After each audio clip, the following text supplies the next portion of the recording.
You're listening to the Mind Over Murder podcast. My name is Bill Thomas. I'm a writer, consulting producer, and now podcaster. I am now trying to use my experience as the brother of a murder victim to help other victims of violent crime. I'm working on a book on the unsolved Colonial Parkway murders, and I'm the co-administrator of the Colonial Parkway Murders Facebook group, together with Kristin Dilley. My name is Kristin Dilley. I'm a writer, a researcher, a teacher, and a victims advocate, as well as the social media manager and co-administrator for the Colonial Parkway Murders Facebook page with my partner in crime, Bill Thomas.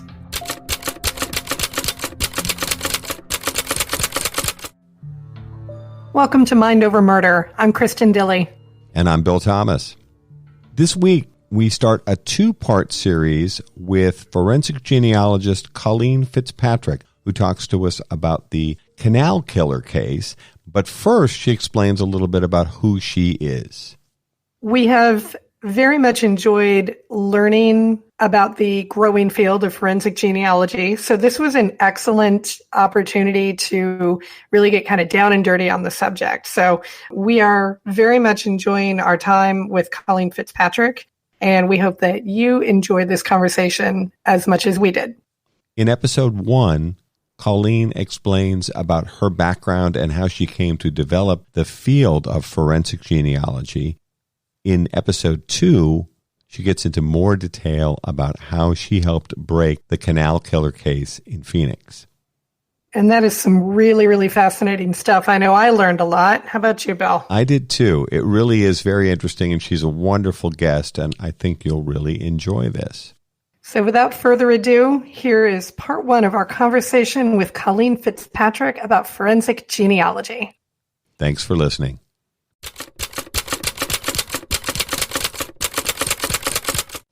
Welcome back to Mind Over Murder. I'm Bill Thomas. And I'm Kristin Dilley. This week, we are very excited to have Colleen Fitzpatrick join us, and we'll explain exactly who Colleen Fitzpatrick is and why she's so wonderful in just a minute. So welcome to Mind Over Murder, Colleen. Oh, hi, guys. I'm glad that we could talk today. Oh, we are too. So by way of introduction, tell us a little bit about your background. Well, my background is this. My educational background is I have a doctorate in nuclear physics from Duke University. I worked for aerospace, small companies. I had my own company for many years where I designed, laser systems for NASA and the Department of Defense. I had a company on my own from about 16 years, and we closed about 2005 because of just the idea. It was a Bush administration that had more of a focus on big companies and not little companies. We were a company that did high-resolution laser measurement techniques. And, we did a lot of high-risk R&D for, that was an investment in the future. And that really wasn't the era we were in. It was more of a big business era in Iraq and oil and stuff.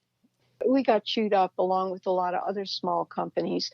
So at that time, went into forensics by accident. I had my first book, Forensic Genealogy, done as a gap in the interim, and we went trying to figure out what we were going to do next, how to open another laser and optics company, how to do that, and where to go with that. The book was published. It was a smash. It started actually the revolution called forensic genealogy these days, or investigative genetic genealogy. That was coined the term. It kind of cemented the idea that science and genealogy were compatible. I started doing forensic cases after that. I was asked to work with AFTIL shortly after that on identifying a frozen hand in a glacier in Alaska. It was evidently the victim of a military charter flight in the 1940s. So I'd say that began, my own revolution. And then we fast forward till, 15 years later, and here we are with, solving cold cases left and right using genetic genealogy. So when the book came out in 2013, it was called Forensic Genealogy. That was the first time I'd ever seen that expression used. Well, the book came out in 2005. Oh, I see. And then the reprints were later. Yes, the reprint finally, because the last chapter was on DNA and how to apply it to genealogy. In a few years, that had become pretty dated. we really felt it was time to revise it. The rest of the book had a few updates, but not as much as that last chapter. So in fact, we published the book with the new version of the DNA chapter, which is fine, but we also published that chapter separately in case people who had the classic edition wanted that chapter and they didn't have to buy a whole new book. We felt that, so it went back to 2005, really. So you said you got into forensic genealogy by accident. How did that happen? It's a very interesting field to get involved in. What sort of prompted that interest? Well, I didn't get involved by accident. I misspoke. I actually created it by accident because when you're a rocket scientist, you can't, that's your personality, on top of what you do. So you tend to think analytically, more than other people, not necessarily being able to balance your checkbook. Like psychologists, anybody looks at it from their looks at life from their educational background. So naturally, doing genealogy, I had more of a scientific approach, not heavy duty, but I came up with some ideas that to me were actually, really simple, and looking at my genealogical records. And then I finally just wrote that down in a book thinking, okay, I'll just do this book. The world probably I'm just going to fit right in with the rest of the world. I didn't realize that that was a new concept and that I let the world fit in with me, sort of in a way. So I just want to, as an example, at that time, the conventional wisdom for identifying old photographs was, what can you tell me about the picture by the clothing the people are wearing? And there were people that were experts and really encyclopedias on that, answering that question. But to me, I didn't see really much hardcore substance data, that other people could really latch on to. It has a lot of merits, I will say that, but there was more to it. So my suggestion was measure the length by the width of the photograph. That will tell you the size of the negative and the shape of the negative. Look up what camera could use that size negative. There were many Kodak cameras that produce photographs of different format. So figure out which camera was compatible with that format, and then find out what dates that camera was on the market, and that will give you the dates for the photograph. Now, that's analytical thinking. It's not hard for anybody to do that, but that was sort of a revolution, the way people started looking at things. So the book started flying off the shelves. We didn't expect this. We just thought, okay, we'll just write a book, okay, and then we'll figure out what laser company to do next. But that's not the way it worked, and it wound up really changing the way we see genealogy. I have a quick side question here before we continue on forensic genealogy. Does it bother you when people make jokes about you being a rocket scientist? No, in fact, no, it doesn't. I get a laugh out of it because I don't look like a rocket scientist. I look like a little old lady in the grocery store, So, I surprise people. I get my jollies out of surprising them. So I went to go sign up at the gym one day, and I was coming home from work years ago. I was really tired. And the guy had all kind of plans. If you pay now, we don't raise the dues after 3 years, but if you only pay half, then we go up 10%. But then we don't have to if you put it on your credit card.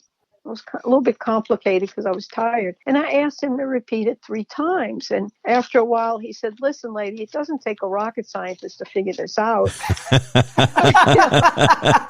And you replied? And I just held back. And then I actually signed up, figured it out, and signed up. And he had to fill out the form. What do you do for a living? I said, I'm a rocket scientist. And I couldn't figure out. So that was like a little inside joke between us. And his condescending, snarky remark. Actually, I am a rocket scientist. So what do you think? No, I can't help it. I don't understand what you're saying. Well, and it's funny, too, when you said you don't look like a rocket scientist. And again, I'm not in the field, although I'm a big admirer.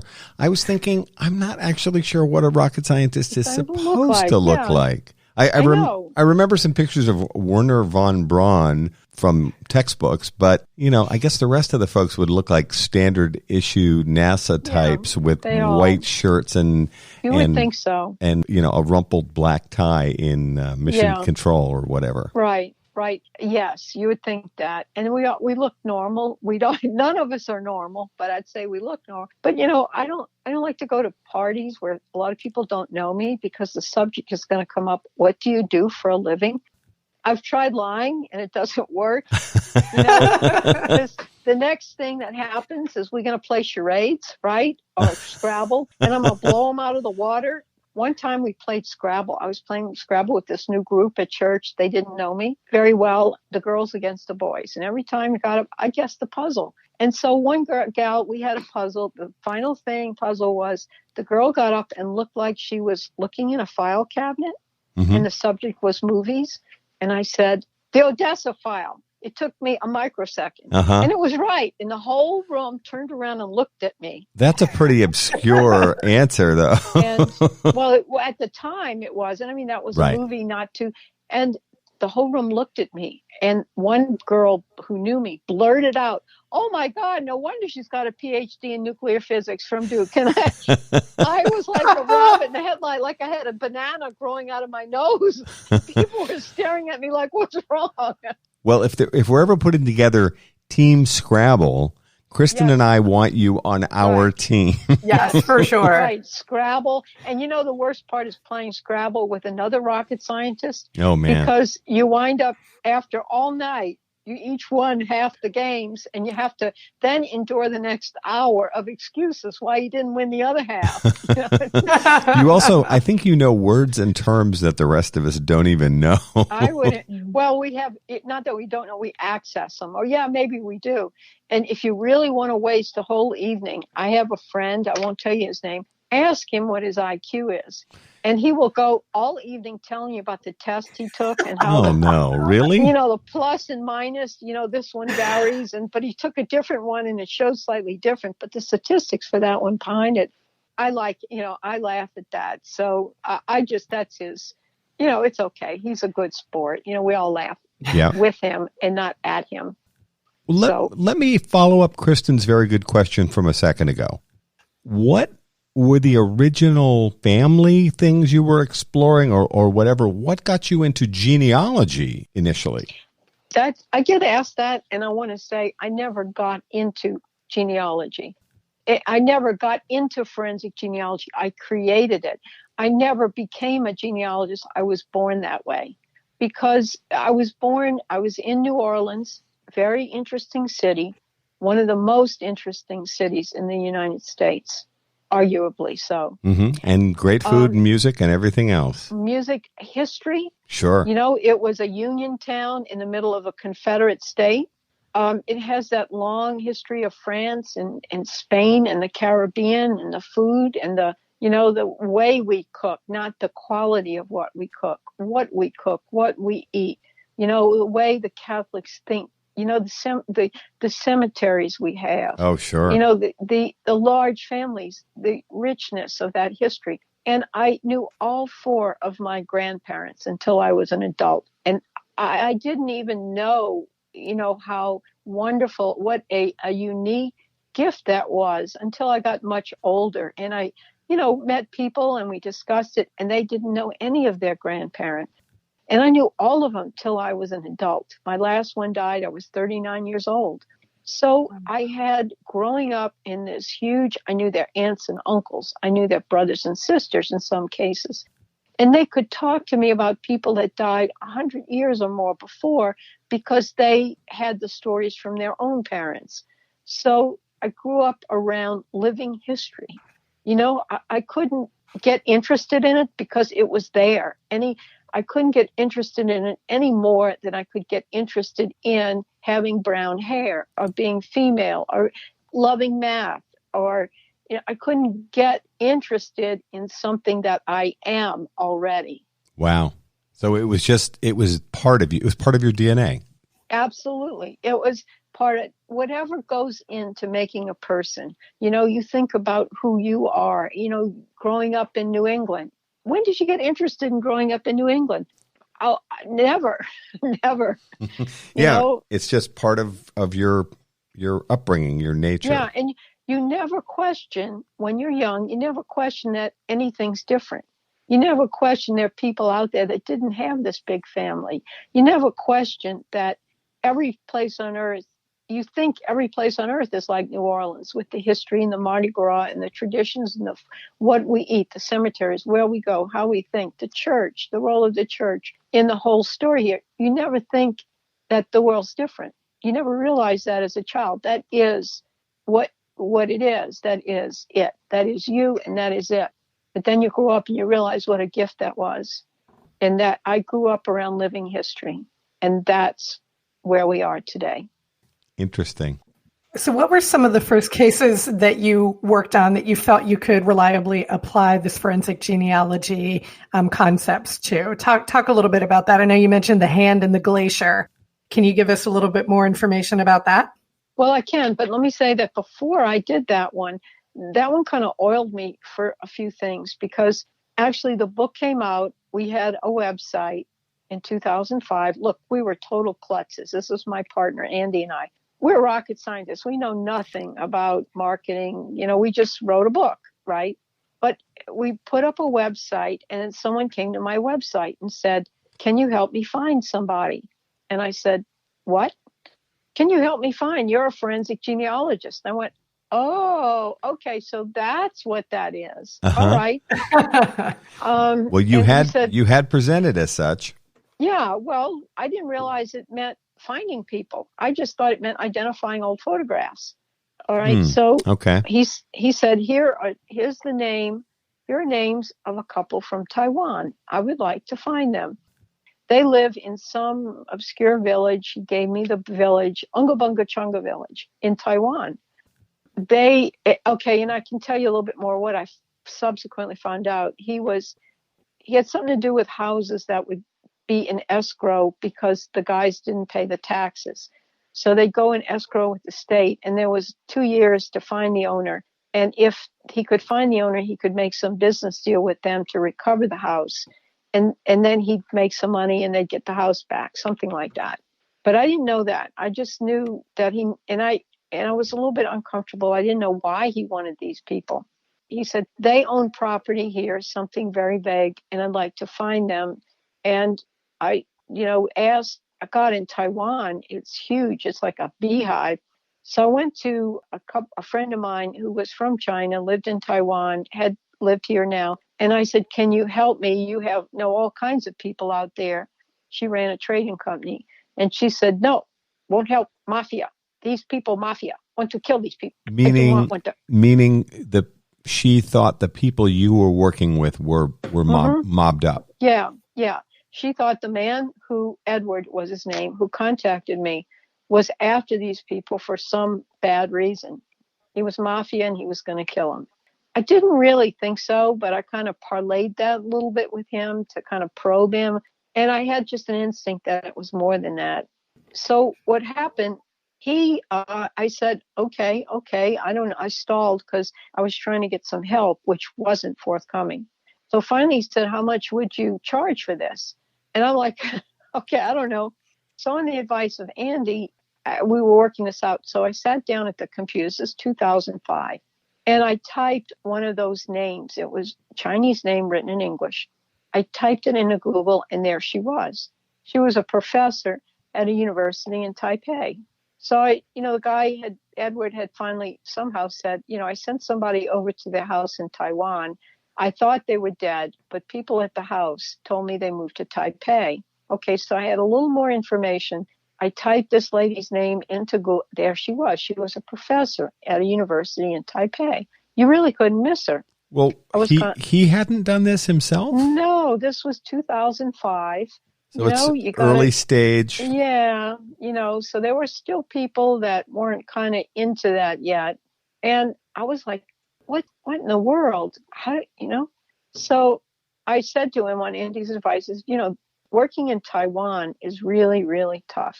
So I'm going to have to charge you an arm and a leg for this, but I'll make you a sporting deal.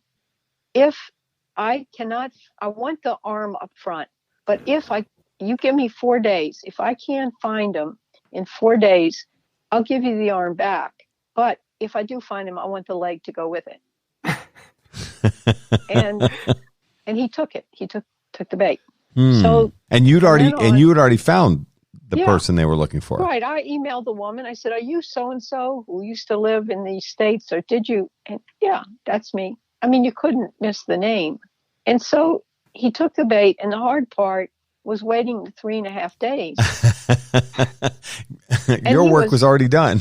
Yeah, I was blown away. So subsequently, in the next 2 years, I worked as a contractor for that company, that man. And I found he gave me like about 75 cases in 30 countries, and I got almost all of them.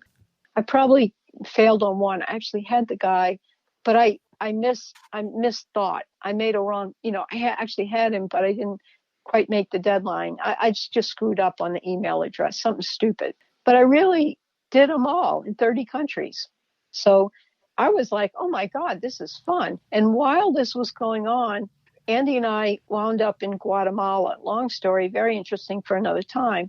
And when we were in Guatemala, I got the email from the Armed Forces Lab saying, we have a frozen, we're trying military charter flight, frozen hand, glacier. It's out there. It's called Hand in the Snow. And can you help us? We have 30 possible victims. We've eliminated, I think they eliminated 25. We're stuck on number 26.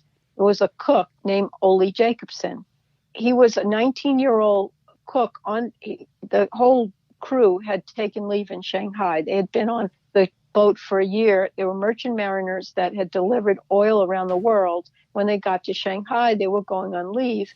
They got on a plane, and the plane stopped in Anchorage for a refueling stop, and then it crashed into Mount Sanford in the backcountry of Alaska. So it subsequently in the 90s, they found the wreck. 2 pilots found the wreck, and they had eventually got the help of AFDL to try and identify who owned the frozen arm and hand that they had found in the glacier. Help us out with AFDL. What does that stand for? The Armed Forces DNA Identification Lab. Thank you. They do a lot of the work with SIL and JPAC out in Hawaii. So they weren't genealogists. They were working with fingerprint people, retired fingerprint people from the FBI, a professor of crime scene analysis. They had a few experts helping them. They had eliminated 25 out of the 30 possible victims through fingerprints and through DNA. But they were getting to the bottom of the barrel. We're talking about a plane crash in 1948. We're talking about people that on that plane that were born in the 1890s. We're looking at, when you get to those last 5, the military records have been lost. The fingerprint cards are not legible. You got to find relatives that are who knows where after so many years. So they really got stuck. And the one they got stuck on was Ole Jacobson. So I got an email. I'm in Guatemala City at our, hotel, and here's got the email. And it took me, I'm a genealogist, it took me an hour to find Ole Jacobson in the census records. His name was Oland. And it was not Jacobson, it was Jacob's son. This is standard genealogy stuff, but okay, I know how to do it. So I thanked him. I said, this is what you do. This is his parents' names. He may have, look for a cousin, blah, blah, blah. So they took it from there, and I said, bye. Really nice to help you out. But I was put on a mailing list of the people that were kind of working on this case. And they said, they found out they traced a relative to Staten Island, a Lutheran minister, and that wasn't him. It turned out that the Lutheran minister gave a DNA reference sample to match against the frozen hand, and it wasn't him. There was no match. So Ole Jacobson did not own that arm and hand. So you had maybe 4 or 5 more people left, and I was getting more engaged in this story and watching these emails fly by. And then finally they eliminated 26, 7, 8, 9 had no fingerprint cards, or they couldn't do anything with that one. So we got to number 30. That was it. If we didn't make number 30. So, it turned out this man who was Frank Van Zant was his name. He was born in upstate New York. His father was Orville Van Zandt. His mother was Margaret Conway. The problem was, we're looking for a mito reference because the DNA is going to be so bad that, mitochondrial DNA is very abundant. And you go after that first. It's more likely enough mito has survived over the years. So you go after but the problem is you got to trace the exclusive female line. So the lab, it's easier on the lab, but it's harder on the genealogist. So the name changes along the generations. In West.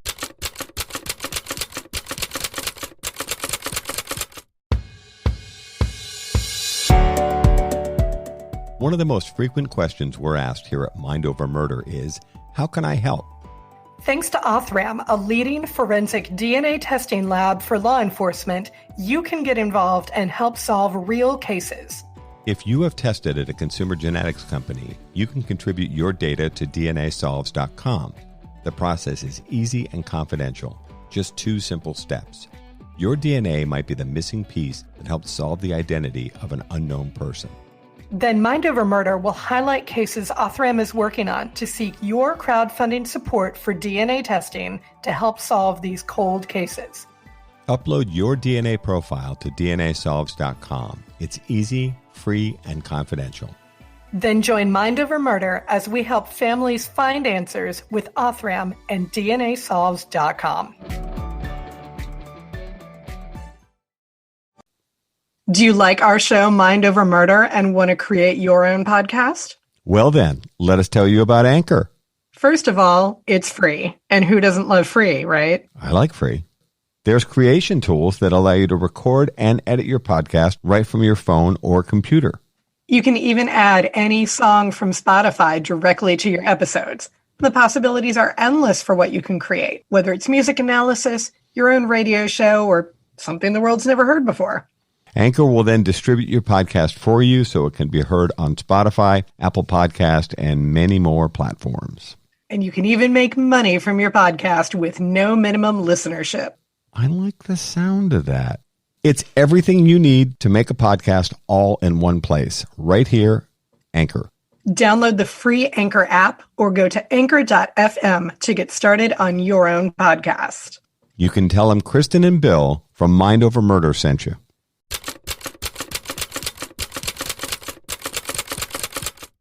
Right. So, after figuring out Margaret Conway, who she was, and having input from the Van Zandts, surviving Van Zandts, that she was one of several siblings that came from Ireland in the 1890s. All right. Now we're looking at finding Margaret Conway's family in Ireland. She didn't have any maternal relatives that were left. All the female lines had died out. One of her sisters never married. Another sister had 2 boys and a daughter, and that daughter never married. So there was no surviving female relatives in the state, female linked relatives in the States. So, okay, that meant researching in Ireland. And that was, of course, one of my specialties that I had been doing for, at the time, probably 30 years. So there was very little you can tell me about Irish research that I don't already know that I could find out really quick. So the problem was finding out where this woman came from in Ireland first. It is a misconception that you can call around Ireland and find a person that was born 150 years ago. It doesn't work that way. No, but all my colleagues said, hey, great, who'd you call? But what happened, I did find she was from Limerick through a miracle. I just found one of Frank's brother's marriage record in the 1930s, long after Margaret Conway had disappeared. So once I knew it was Limerick, I kind of could go on the offensive at calling the repositories in Limerick, looking for Margaret Conway. Her parents were John Conway and Ellen Drum. I got that far. Any records that indicated, she would have been born around 1875 or something. And all the records, there was just no Margaret Conway's born around 1875, plus or minus a year. And that the breakthrough came because the other genealogist talked to the Van Zandts and found the names of her a few brothers and sisters that come over here. And we were able to match that with some records from Family Search. And absolutely right. She wasn't born in 1875. She was born closer to 1870. She had lied about her age. So we were able to figure all that out. Once I knew it was Limerick, I started calling, being referred to from one person to his cousin, to the neighbor that used to live next door to the Conways, to somebody else, to another church. And finally, I arrived at a Mary Conway, who said she had married into the family and that she didn't know enough about them, but that her brother-in-law, her husband had died. Her brother-in-law, Morris Conway, might be able to help me. So if you can really think about this, I got his private cell phone number and I called Morris Conway and I introduced myself as a consultant for the Armed Forces DNA Identification Laboratory. I said, we're trying to identify a frozen human arm and hand in a glacier in Alaska, and we think you can help. Did he think you had fallen out of space? I mean, this is a kind of a weird phone call to take. It was kind of a Kodak moment between us. And I'll say. He said, he paused a minute and he said, you want to run that by me again? A little hard to absorb. And he said, I don't know. Would you mind calling me back in an hour? I need to think about this. And I said, okay. And I sat there in the kitchen looking at the clock. In the meantime, he called his wife and he said, you'll never guess what happened. And she says, are you still drinking? What's going on? Is this crazy lady from America imaginary? Yeah, and she said, no, go ahead and talk to her because it just sounds, it can't be a scam. I mean, it can't be life insurance or, somebody selling you something. This is, okay, just talk to her. So he got on the phone with me and he said, I tell you, let me make some inquiries in the village. And can we talk tomorrow? It'll give me the day. Write it down write me a letter, get me that in writing, but, give me the day to inquire. He said, I'm really the oldest person in the family. So maybe, but some of the villagers might know something. All right. So when I called him back, he said, I didn't want to really tell you this when I spoke to you yesterday, but I live across the street from the cemetery where these people are buried. He said, let me read you. And he read me the memorial stone that the Irish put up, for their families. And it was a stone dedicated to John Conway and his wife, Ellen, and all the children that had remained in Ireland. And so I had found the dead part of the family. I had hit the family in Ireland. That was the family. But then I had to find the living descendants to do the DNA test. So then Morris said something else, which was very interesting. He said, my name is Morris Conway. My mother's name was Kathleen McNamee. My grandmother's name was Bridget Sheehy. Her mother's name was Anne O'Shea. And I think her mother's name was Drum. You could have knocked me up. I said, Drum? Right. Right.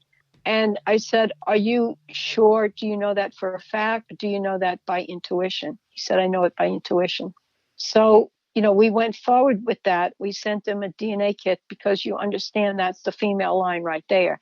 Because if his great-great-grandmother was a Drum, it turned out she was Ellen Drum's sister, the victim's grandmother's sister. The victim, his mother, his grandmother, the sister, down to the man on the phone with me through the female line. He was the mitochondrial reference I was looking for. Wow. That one phone call solved it, and it matched. So you mentioned the concept of intuition, and I'm really curious because I have a couple of friends who do genealogy as well, and this is actually a question he wanted me to ask. How much a role does intuition play in the work that you do? It does.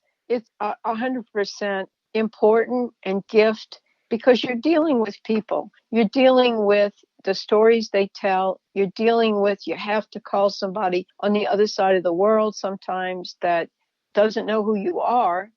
You have to know how to talk to them. You've got to understand where they're coming from. You got to be able to interpret those stories, because there's always truth in whatever story somebody tells you.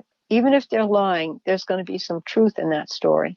So it's a great intuition to be able to listen and to really, we really, need to have that gift. It's very important on top of all the records. So it is very important.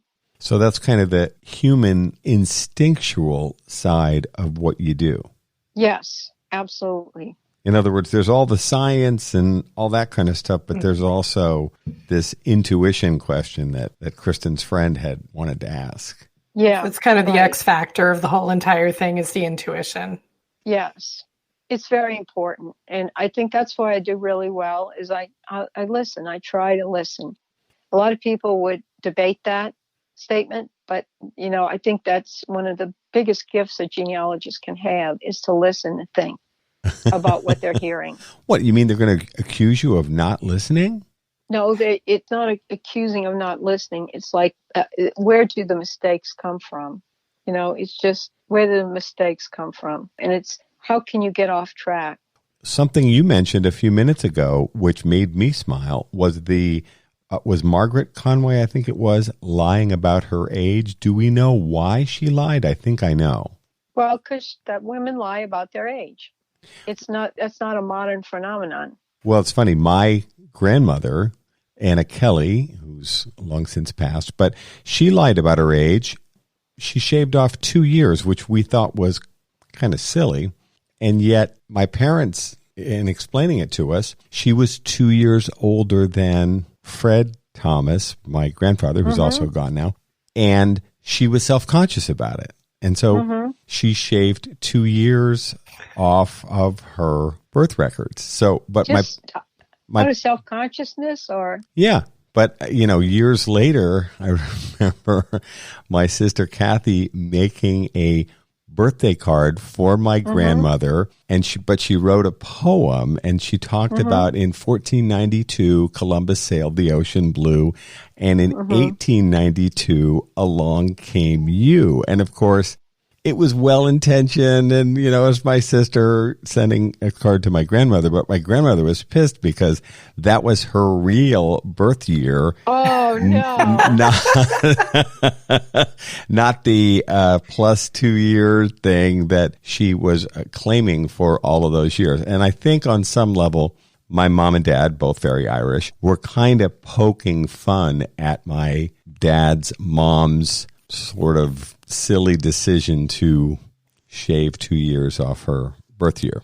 Isn't that amazing? I mean, I can see, you want to get in the military, you want to, and you're only 17, you want to be 18, right? Oh, yeah. Something.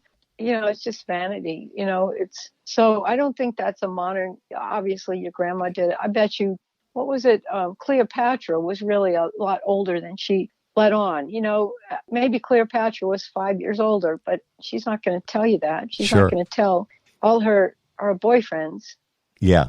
I don't know. It's not something that I've, go in for. To me, it's you are who you are based on a lot of other things, but that's not a modern phenomenon. It's kind of funny about your grandma. I don't see what 2 years would be a big difference. That was the source of it.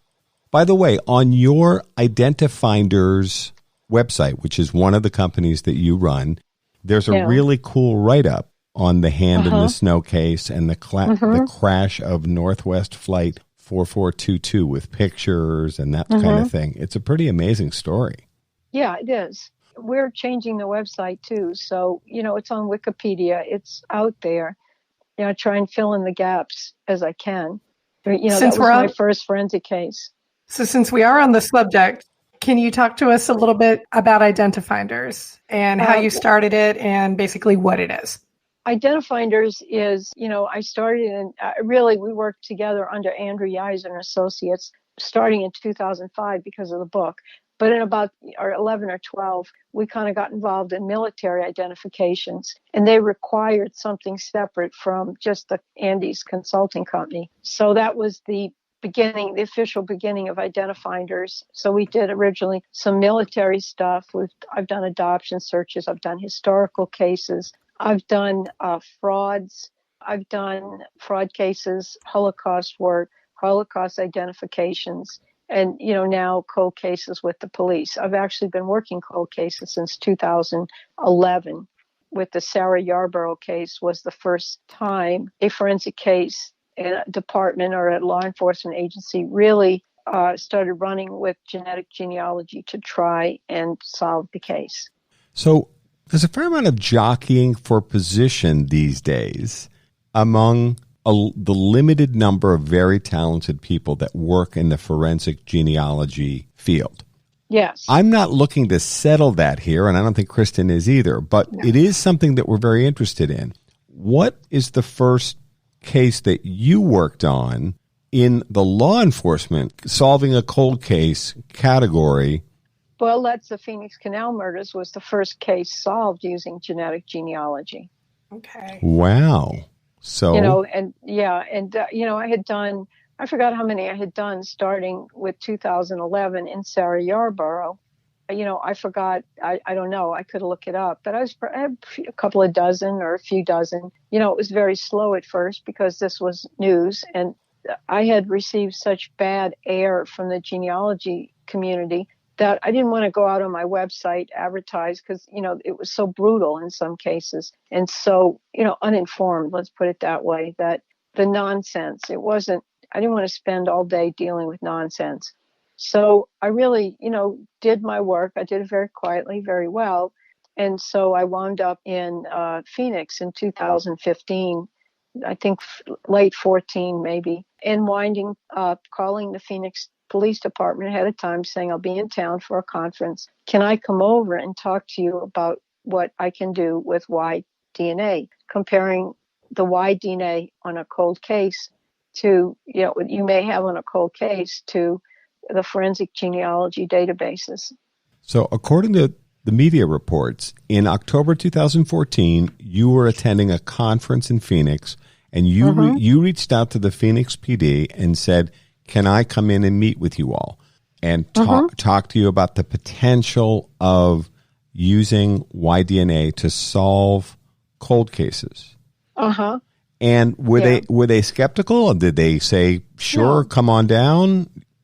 Yeah, they did. I mean, I think some of the officers actually were at that conference. It was ISHI, the International Symposium on Human Identification. I think a couple of them were there anyway, off and on, because it was in town. And so they were, said, I had to check. Whoever I called said, yeah, okay, whatever, let me check. And sometimes I expect, no, we're not interested, or we'll call you back. But because I was going to be there anyway, I wasn't asking to fly in, and, it was down the street. They were, they were open. And actually, the Phoenix Police Department is so forward thinking. It is just such an excellent department to work with. Now that I've really worked with them some more and got to know them, I really appreciate their thought. The thought and the effort they put into a lot of these cases. They're really good. They're very excellent. So I was, surprised at how open they were and the discussion we had. I told them, I gave them some slides. I got up, I answered the questions. On the way out, one of the people said, well, we do have this case. We're thinking about sending you. So we'll think about sending it to you. And I said, yeah, okay, fine. You kind of let it in their ball court, and then that's it. And then they sent the profile over a couple of weeks later, and I don't even remember, maybe a month later, and we went from there. Can you explain how you were using your proprietary software that you and Andy had developed? Yeah, what we had at the time, there was a couple of things. There was a online tool called Y-Search. Y-Search, was like the Y-DNA equivalent of GEDmatch, basically. That Y-Search, you could type in, a Y-DNA profile, and the website would run and give you a list of matches and how close they were. People could post their profiles in the database and, looking for matches. And it was pretty cut and dry. Y-DNA, you really don't have to know the identity of the individual. You really just have to know what last name you're matching against. And I used that. And also, Andy had created some proprietary software so that once we got past using Y search sort of as a proving ground, what kind of names come up? Smith, Jones, Fitzpatrick. We could focus down on those particular names. So in this case, I think what happened was I used Y search. I must have to get the name Miller. And then I could follow it up by going to the Miller DNA study online and using any software to match their Y DNA profile against that data in that database. And, seeing if that held water, if there were Millers out there, or maybe the one I had found earlier, if he was adopted, I wouldn't find any more Millers. There's a lot of outcomes to that situation. And, I came up, I think, with 8 Millers, and they weren't like a big Miller family. They were like Millers that maybe didn't know how they were related to each other. I think there were 4 from the UK and 4 from Germany, which is, logical, because a lot of people from Germany, from the Palatinate, went out to England in the, I think, 1600s. So a lot of the people in the UK that descend from them don't know that anymore. So it wasn't like, here's the family, and the guy's the son of somebody like we do today with genetic genealogy. It was just the value was giving them a last name, and that was it. And it was Miller. So it seems like that was really, really quick. Finding, you got the information in October, I think it was, and they made an arrest in January. Does it always go that fast? It can. It's up to the agency, and it's up to how soon I can. They took a couple of weeks to get that data to me.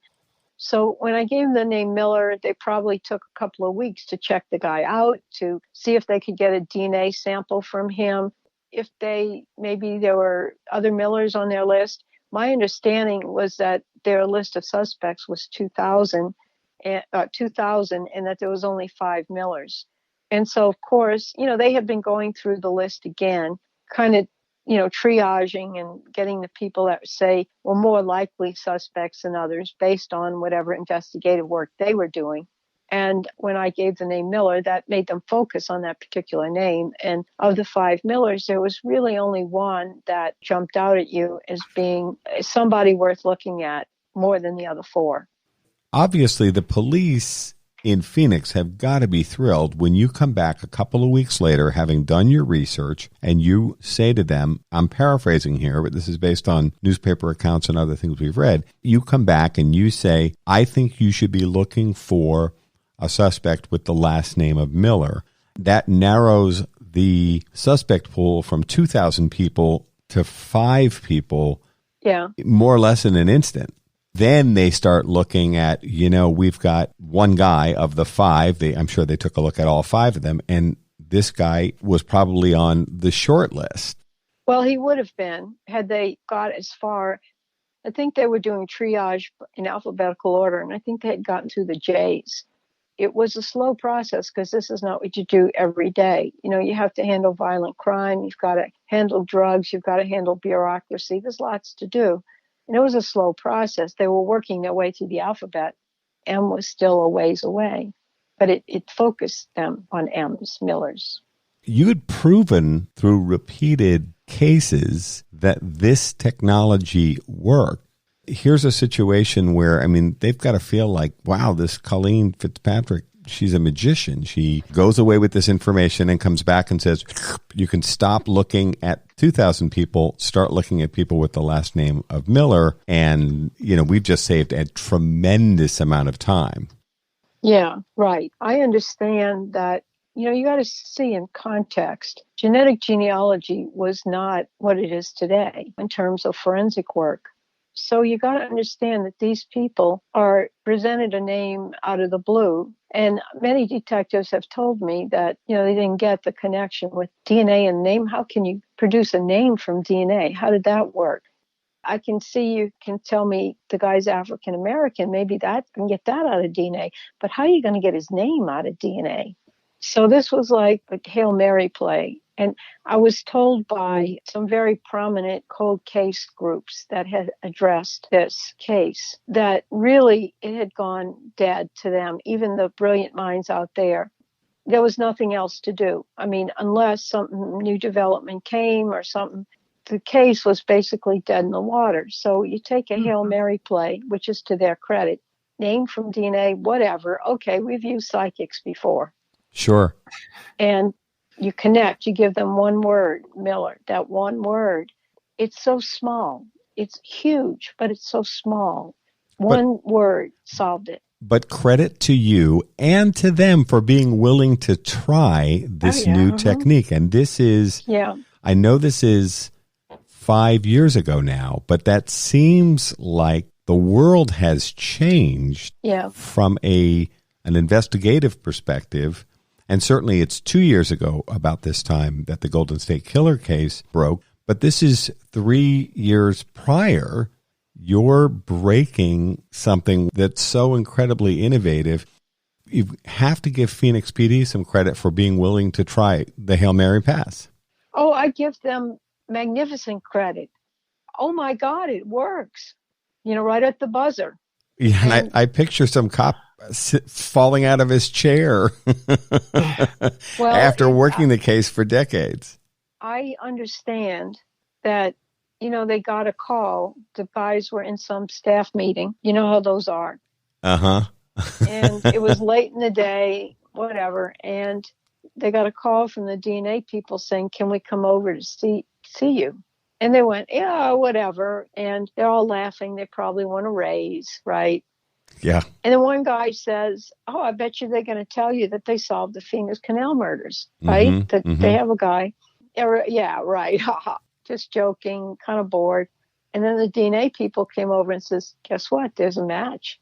That's right. You got him. And the whole room exploded. It was like detectives, half of them were bouncing off the wall and the other one sitting there in a stunned coma, a stunned Phoenix Canal murder coma going. That's amazing. Should we go now? Should we wait till tomorrow? What should we do? And then, of course, boiled over to this guy's, and they made an arrest. And, the rest is history. Yeah. He's on trial. He will be on trial. Maybe this year. We keep, there's all kind of delays and stuff. So he's innocent and proven until he's proven guilty. Agreed. There was a CODIS match, but, we have to go through the judicial system to really vet that match and understand the statistics and many other investigative elements to that. Let's take a break here. And we'll continue the conversation next episode with Colleen Fitzpatrick of Identifinders and the DNA Dope Project, which we want to talk about a bit more next time on Mind Over Murder.